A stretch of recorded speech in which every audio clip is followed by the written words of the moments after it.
I have been thinking and I have been meditating over the issues that have to do with Nigeria. And this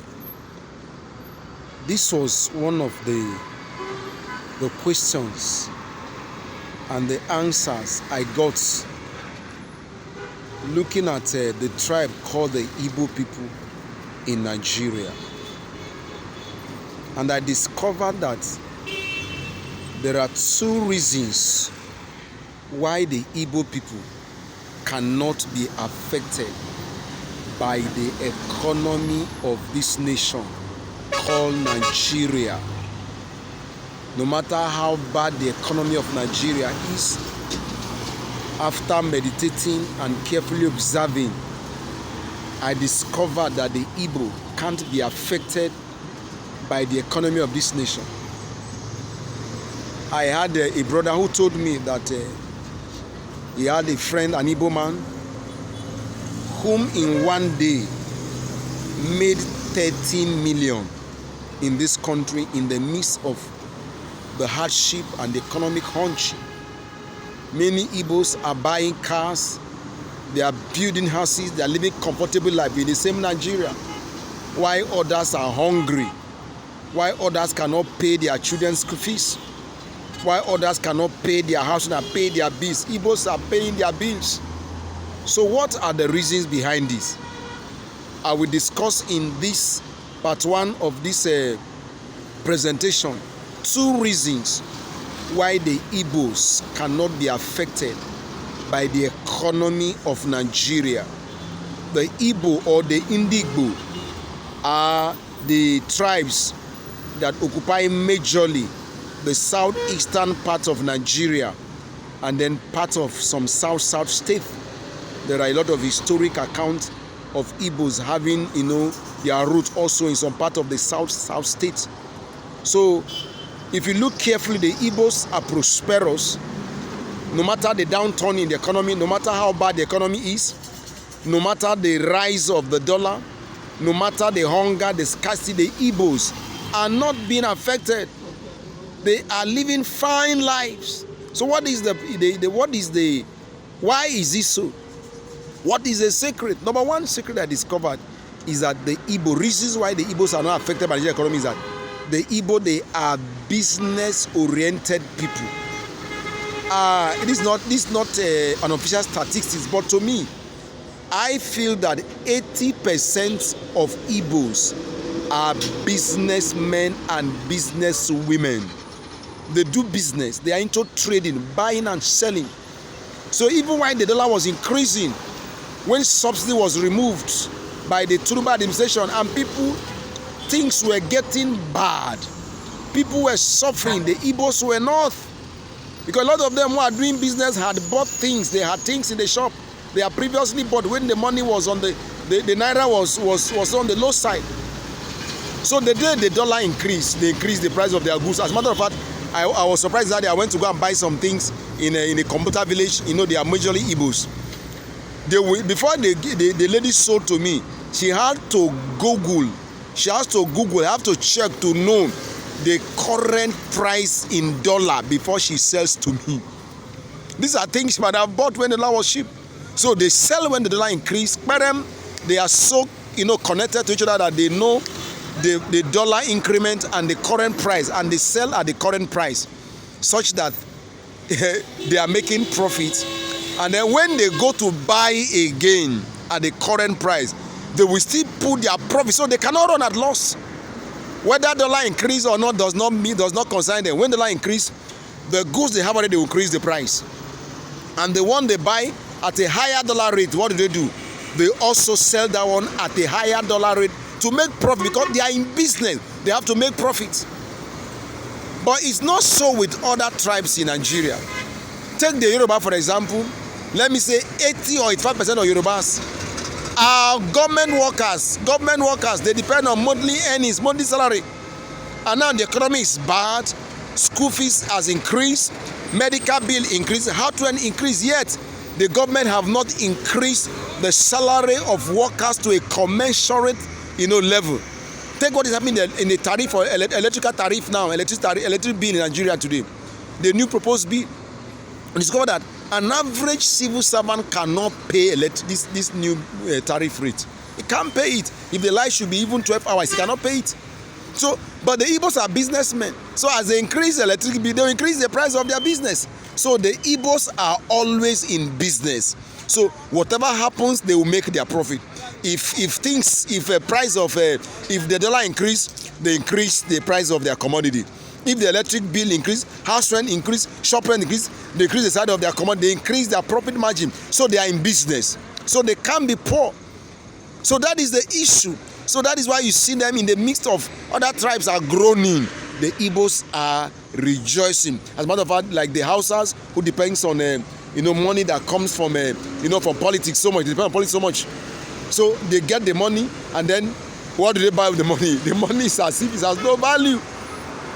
So the Igbos are the most advantageous. The Igbos are the most industrious. The Igbos are they are the traders. They deal on buying and selling. And then you discover that no matter what it is, they are in business. Because they don't make business to lose. They make business to gain. So they are bouncing in the midst of what is happening. Many Igbos have made money when the dollar increased than even before. So it didn't affect them in any way. That is the first reason why the Igbos are not affected by the economy of Nigeria. I tell you, that is the facts. They can't be affected. They are in business making profit. But those who are salary earners are the ones groaning in pains. So many cannot pay house rent. So many cannot pay children's school fees. So many cannot continue to live, fuel their cars. Many have sold their car or parked their cars in the house because they cannot maintain their cars. But the Igbo said, you see them up and down. They are cruising. They are enjoying themselves. So when we are talking about having good governance, amen, having good leadership, the Igbos, whether you like or not, have good leader or not, whatever turns out, Igbos, they are not on a loser. They are always on a gaining side because they are businessmen. No matter how it goes, they will flow with the tides. They are businessmen. If not that we had issues of, hatred and some things and some other kind of witch-hunting, they are demolishing their houses. They are good to go. They are doing well. They are not doing badly in the nation. And then the second reason why the Igbos cannot be affected by the economy of Nigeria is that the Igbo, they love themselves. They help themselves. They love, there's this spirit of Umuna spirit. The Igbo man loves his fellow Igbo man. What do I mean? They empower themselves more than any other tribe in Nigeria. What do I mean by that? An Igbo man is doing business. He goes to bring his Igbo brother as to come and help him to sell. After 6-7 years, the person does not have to have any money. He just serve his master for 6, 7, 8 years, and then the master establish him, and then he is in business.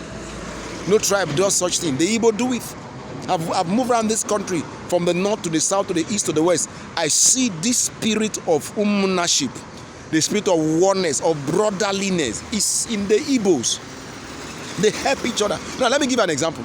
I used to have a brother, those days the investor used to come to Lagos in the Apapa area where they call Trinity.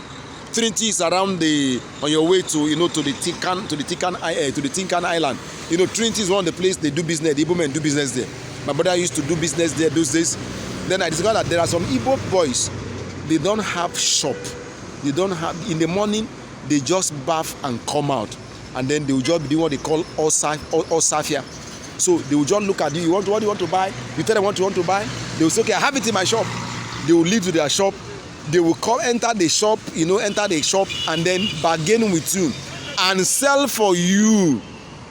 The owner of the shop will be looking at them. They will do their business, and you pay them, and you will leave. They write receipt for you themselves, do everything, pay everything for you. You will leave, and then maybe if that goods supposed to be sold for, he knows the price already. Maybe if it's for 100,000, he can sell for 105,000, 110,000, 120,000. His brother will not contend with him. He will collect 100,000 and allow his brother to move away from his shop with 20,000 naira. Nobody does this. It is born out of love, out of what we call the Umuna spirits. The Umune or Umuna spirit that the Igbo have. There is this love for themselves. The Igbo have promoted themselves more than any tribes in this nation. Now, an Igbo man can be in Maiduguri, for example. His brother is in Lagos. He doesn't have need to have money to buy goods. The brother in Lagos will send goods to him. I've seen a lot of them. He will sell, take his profit, and send the capital, the one for this brother in Lagos, back to the one in Lagos. So that is why you see them prospering. A Igbo person is in Cotonou, he's in Gambia, his brother here in Niger, they send goods to them, we build to them. Maybe he has more money, he send, even though they have money. As far as the human spirit, they send to themselves, they distribute what they have. The importer brings it, they look for their brother where they are, they share, they send the goods to them. They sell and return money to them and take their profit. And that is why the Igbo people, they are making it, they are enjoying. The Igbo people, they are working strong and strong because of the love for each other, because of the Umuna spirit. So the Igbo are not affected. So if the man does not have money to rent shop, then he can stay in the outside of the shop where his brothers are and yet be making his own money. If he does not have money to open shop in Maiduguri, in Zaria, in Kano, in Abuja, his brother his brother in Lagos can send goods to him. He sells, take his profit and take the brother's money and return back to his brother. So that is why they can be affected by the economy. I cannot rent shop does not exist. Because as he keep doing that, he raises the money to rent the shop. As a matter of fact, there are some people doing that have made more money. I heard of a brother that hit millions of naira from doing this Osa fair, how they call it. Running, go to Ndi-Igbo, you see them there. Go to all the business locations, go to trade fair, you see them there. They are all over. The Umona spirits, they are helping each other. They love each other. Forget about what we are seeing on the outside. Inwardly, the Igbo man love the fellow Igbo man. They empower themselves. They help themselves more than any other tribe in Nigeria. And forget about what they are seeing. The Igbo man is a trader by upbringing, buying and selling. Even the Igbos who are in the offices, I'm telling you now, the Igbo who are in offices with our fellow people, go and check. Those Igbo, they have businesses they are doing. They have boys, they have shops, they have boys there. I know of Igbo people that are doing government work, but yet they have chemist shop, they have pharmaceutical shops, they have businesses they open, they put their brothers there, and their people, even sometimes, even their relation, they put their fellow Igbo brothers there, and they are helping them to sell.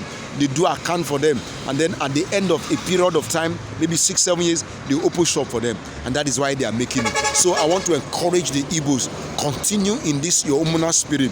We other tribes, we are learning from it. We are learning from you. You have been good in empowering each other, and it has really reflected. And that is why no matter what happened, sometimes the Igbo are so lackadaisical about politics, because they say whatever happened, the Igbo man is not politics. Their own is trade. So do your politics finish, the Igbo man will still survive in the area of trade. No matter the policies you bring, the Igbo will still survive. May the Lord help us to learn from the Igbo. And I pray that this spirit of human spirit, womanship, that fraud, and people are no longer submissive again. Some people bring boys to come and help them to sell.